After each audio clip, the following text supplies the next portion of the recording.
일단은 이제 한겨레 기사가 어떤 건지를 좀 볼 필요가 있습니다. 네. 이제 윤석열 후보라고 부르는 게 맞을 것 같은데 네. 윤석열 후보 입장에서는 이것이 뭐 악의적인 보도라고 주장을 하니까요. 근데 보도 자체를 읽어보면 이제 조 전 회장의 달력 일정표를 입수해서 네. 일정표 내용을 분석해서 보도한 겁니다. 그러니까 일정표가 이렇게 기재돼 있다라는 내용의 보도이고요. 그리고 이 기사의 말미에 보면 조 전 회장과 그다음 윤석열 후보 쪽에 여기에 대한 해명이나 아니면 답변을 들으려고 시도했다는 내용이 나와요. 그러니까 뭐 윤 후보 쪽에서는 전화를 했더니 처음 통화에서는 알아보겠다라고 얘기를 하고 네. 그다음부터 연락이 안 됐다.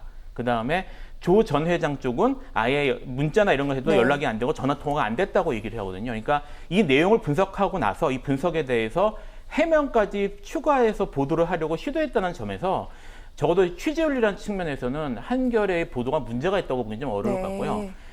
이게 근데 지금 이 내용이 달력 일정표고 지금 뭐 사진 같은 것들을 첨부된 사진을 보면 다 많이 지우긴 했지만 매우 자세한 일지 수준으로 자세하게 기재되어 있는 그런 일정표입니다. 그러니까 네. 단순 메모 수준이 아니라 실제로 구체적으로 사용된 그런 일정표로 보이기 때문에 이게 좀 신빙성이 어느 정도 있다고 보일 만한 그런 정황이 있어 보여요. 그래서 여기에 대해서 적극적인 해명이 필요한 것 같고 그런 측면에서 윤석열 후보 쪽에서 초반에 한겨레에서 반론을 듣기 위해서 연락을 했을 때 적극적으로 대응하지 못했던 거는 좀 실수가 아닌가 싶은 생각이 들고요. 네. 지금이라도 여기에 대해서 적극적으로 해명하지 않으면 그래서 구체적으로 어떤 모임이었다 또는 네. 그때 어떤 일이 있었다는 걸 구체적으로 해명하지 않으면 악재가 될 가능성은 충분히 있어 보입니다. 그렇군요. 네. 자, 삼부토건의 조 전 회장이 이제 경영 일선에서 물러나고 난 뒤에 아마 이 일정표가 방치됐던 것 같습니다. 이것을 이제 한겨레에서 입수해서 분석한 내용을 보도한 것인데 지금 전면 부인 정도로는 되지 않는다. 구체적으로 그날 어떤 일이 있었고 어떠한 부분에서 왜 이것을 부인하는 것인지 윤 전 총장이 좀 더 구체적으로 근거를 제시할 필요가 있다라고 말씀을 하셨습니다. 또 한 가지 방금 저희가 설명해 드린 윤우진 전 용산 세무서장에게 변호사를 소개했다라는 그 의혹과 관련된 내용입니다. 윤우진 전 세무서장은 이 측근입니다. 윤 전 총장의 측근인 윤대진 검사의 형이기도 합니다. 본인과도 잘 아는 사이다. 이 부분은 윤 전 총장이 인정했던 바 있는데 이 부분이 사실 뭐 법 위반이 될 수도 있고요. 여러 가지 만약에 사실이라면 큰 문제가 될 수도 있습니다. 그리고 청문회 당시 사실 또 야당 인사들이 치열하게 추궁했던 내용이기도 한데 어떻게 보십니까, 변호사님? 그렇습니다. 참 굉장히 어떻게 보면 상황이 아이러니한데요. 네. 이 부분과 관련해 가지고는 그 윤 전 총장이 총장 청문회를 할 때 현 여권 국회의원들 청문회원 그 관련되는 의원님들 같은 경우에는 그게 무슨 문제냐라고 했던 반면에 현재 야당 의원, 지금 뭐 김진태 전 의원 같은 분 같은 네. 경우에는 오히려 증거 같은 것을 들이대면서 이거에 대해서 그 책임을 져야 되지 않느냐라고 했는데 이제는 상황이 완전히 역전이 돼서 어떻게 보면은 이제 여당 측에서 동일한 사안을 가지고 지금 문제를 삼고 있는 것 같은데요. 지금 법적인 문제이기 때문에 법률을 관련해 보면은 네. 변호사법 37조에 보면은 직무 취급자 등의 사건 소개 금지라고 돼 있습니다. 뭐냐면은 그 재판이나 수사 업무에 종사하는 공무원은 네. 직무상 관련이 있는 법률 사건이나 사건 수임과 관련해서 특정한 변호사를 소개하거나 알선하거나 하지 못하도록 그렇게 돼 있습니다. 이번 같은 경우에 이번 사건 같은 경우에는 지금 윤 총장 같은 경우에는 나는 그런 적이 없다. 그리고 나아가서 그 얘기하고 있던 대검 중수부 출신인 이모 변호사를 윤우진 전 용산 세무서장의 변호사도 아니다 이렇게 얘기를 했단 말이에요. 근데 지금 문제는 뭐냐면은 알고 봤더니만 관련 판결에 보니까 네. 그 이모 변호사가 윤우진 전 용산 세무서장의 변호사였던 사실이 네. 판결문에서 드러났단 말이에요. 그러다 보니까 윤 전 총장의 진술과 이 판결문을 통한 사실 확인이 다르다 보니까 이 케이스가 어떻게 보면 위증 아니냐 이런 문제가 있는 건데요. 아시다시피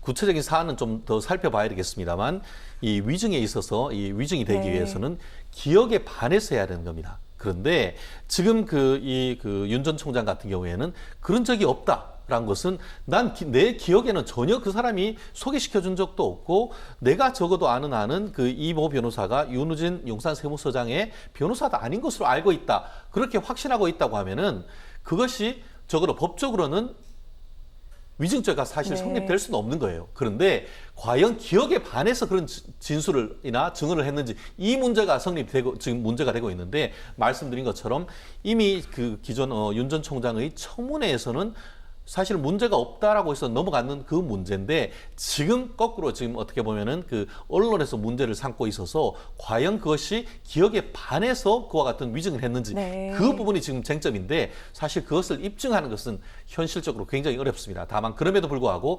객관적인 사실과 다른 증언을 했다라는 점에서 네. 이 부분이 어떤 식으로 왜 그렇게 판단을 윤 전 총장은 생각을 했고 정말 그 관련해서 그 이모 변호사가 이 윤모 그 용산 그 세무서장의 변호사도 아니라고 밖에 내가 생각하지 못했던 일을 좀 더 그 국민들한테 솔직하게 어떤 해명하는 그런 절차는 필요한 것이 아닌가 생각합니다. 그렇군요.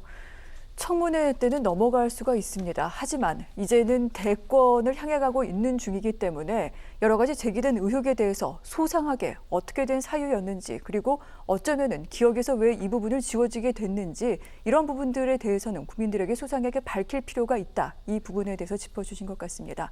자, 이같이 본인과 관련된 여러 의혹이 지금 제기되고 있는 가운데 윤석열 전 총장 일단은 모든 의혹을 부인한 상태에서 민심 청취 행보를 이어가고 있습니다. 윤석열이 듣습니다. 오늘은 대구를 찾았는데 어떤 이야기가 있었는지 저희가 영상 준비했습니다. 보도록 할게요. 기득권을 수호하는 그런 식의 보수는 이 지역에 전혀 없습니다. 오히려 이 배경 지역은 그런 면이라면 더 그 기득권을 타파하고 국민의 그 권리가 훨씬 중요시되고 또 나라의 미래를 더 먼저 생각하는 그런 아주 리버럴하고 진보적인 도시라고 저는 생각을 하고 4.19 민주화 운동의 시작, 2.28 민주운동 바로 대구에서 시작이 됐습니다. 그만큼 민주 정신의 좀 기본이자 기틀이다. 이 부분을 강조한 내용인 것 같은데 사실은 대구와 또 윤 전 총장 많은 또 인연이 있기도 합니다. 오늘 수많은 인파들이 이곳에 모였다고 하는데 오늘 이 대구를 찾은 부분 어떻게 보십니까? 비교적 시적절한 어떤 그 시점이었다라고 얘기할 수밖에 없는 것 같은데요. 아시다시피 그 충청 대망론을 깃발로 해서 최초로 이제 그 방문했던 것은 대전이었습니다. 그 이후에 어떻게 보면은 진보 진영의 핵심이라고 할 수 있는 광주 지역을 찾아서 5.18 묘역을 어떻게 보면 찾고 거기에서 나중에 개헌을 하게 된다고 하면은 헌법 전문에 5.18 정신을 넣겠다라는 강력한 어떻게 보면 그 호남에 대한 러브콜을 보냈습니다. 그리고 나서 바로 간 곳이 보수의 심장이라고 할 수 있는 TK 지역인 것 같은데요. 아시다시피 최근에 있어가지고는 그 윤 전 총장의 어떤 지지율이 조금은 어떻게 보면 답보 상태거나 아니면은 약간 하락세를 보인 것 같은데 그 중에 가장 어떻게 보면은 그 문제가 됐던 부분이 어떻게 보면 윤 전 총장의 원죄다라고 할 수 있는 박근혜 전 대통령에 대한 수사 이런 부분과 관련돼서 지금 그 본인에게 가장 어떻게 보면 아킬레스건이 될 수 있는 그 대구 경북을 찾았고 그 중에서도 가장 핵심이 될 수 있는 서문시장을 찾았습니다. 서문시장 같은 경우에는 잘 아시다시피 박근혜 전 대통령이 어떻게 보면 대구에 갔다고 하면 반드시 가는 그곳 아니겠습니까? 네. 그런데 사실 많은 분들이 걱정을 했습니다. 대구 갔을 때의 반응이 어땠을까 싶었는데 오늘 그 화면에 나오듯이 인산인해였던 것 같습니다. 사실 그 많은 사람들이 대구 경북 사람들이 윤 전 총장에 대해서 서운한 마음이 없진 않습니다만 여전히 어떤 그 국민의힘 내부의 어떤 그 유력한 주자가 사실상 아직까지는 힘이 부족한 상태에서 현실적인 대안으로서의 어떤 그 윤 전 총장을 생각하다 보니까 어떤 그 부정적인 측면보다는 긍정적인 어떤 시그널을 보내는 사람들이 많았고 오늘 가서도 보면은 선을 그었습니다. 뭐냐면은 거기 있는 사람들이 박근혜 전 대통령에 대한 이 사면 논의 같은 것들을 이 후보의 어떤 그 공약으로 낼 수 없느냐라고 요청을 했더니만 그러기는 어렵다라고 해서 결국 본인으로서의 어떤 확고한 어떤 의지를 밝히면서 TK의 민심을 한번 잡을 수 있는 계기를 마련했다는 점에서 이번에 이것이 어떻게 그 다음 주에 이번 주말이나 다음 주에 있는 그 본인의 그 지지율에 영향을 미치는지 봐야 되겠는데 어쨌든 흐름이 전체적으로 좀 보수 중도층의 어떤 그 지지를 받고 있는 사람으로서 이 여론의 흐름이 조금 더 내려가는 상황 속에서 이 변곡점을 마련할 수 있는 어떻게 보면 그 승부수를 던졌다 이렇게 볼 수 있을 것 같습니다. 그렇군요. 이를 통해서 윤 전 총장의 지지 반등할 수 있을지 이 부분도 눈여겨보도록 하겠습니다. 방금 국민의힘 이야기를 하셨는데 관련 이야기 조금 더 여쭤보도록 하겠습니다. 윤 전 총장이 어제 이런 인터뷰를 하기도 했습니다. 국민의힘과 관련해서 어떤 식으로든 야권 단일화를 위한 경쟁이 필요한데 이것은 바깥에서 할 수도 있고 안에서도 할 수 있다라고 얘기를 했습니다. 즉 국민의힘에 당장 들어가는 것은 아닌 것 같고요. 하지만 이것을 안에서 또는 밖에서 할 수 있다라는 이 얘기, 변호사님 어떻게 해석을 하십니까? 일단 윤석열 전 총장, 윤석열 후보 입장에서는 이제 정치 입문한 지 얼마 되지 않았고, 그래서 지금 이제 국민의힘에 그냥 들어갈 경우에는 국민의힘 내부의 개파들이나 어쨌든 자리 잡고 있었던 원래 세력들에게 이제 흡수당할 위험이 있는 아마 그런 걱정이 좀 있는 것 같습니다. 그래서 윤석열 후보 입장에서는 어쨌든 자기의 지지율이나 이런 걸 바탕으로 최대한 세력을 불려서, 그래서 당대당 통합이라고 해야 될까요? 뭐 그런 세력 대 세력의 통합 같은 그런 식의 일종의 딜을 생각하는 것 같고요. 그래서 좀 더 자기가 들어갈 만한 시기를 노리고 있는 게 아닌가 이런 생각이 들고, 반면에 국민의힘 입장에서는 그런 식으로 구도가 끌려가면 어쨌든 제일 야당이죠. 우리나라 보수 세력의 가장 이제 정통성 있는 보수라고 할 수 있는 국민의힘이 윤석열이라는 개인한테 이렇게 지는 것이 되기 때문에 그래서 이렇게 서로 이제 삿바 싸움 같은 걸 하고 있는 게 아닌가 이런 생각이 듭니다. 근데 이게 결국 윤석열 후보의 이런 식의 딜이 가능한 이유가 무엇이냐면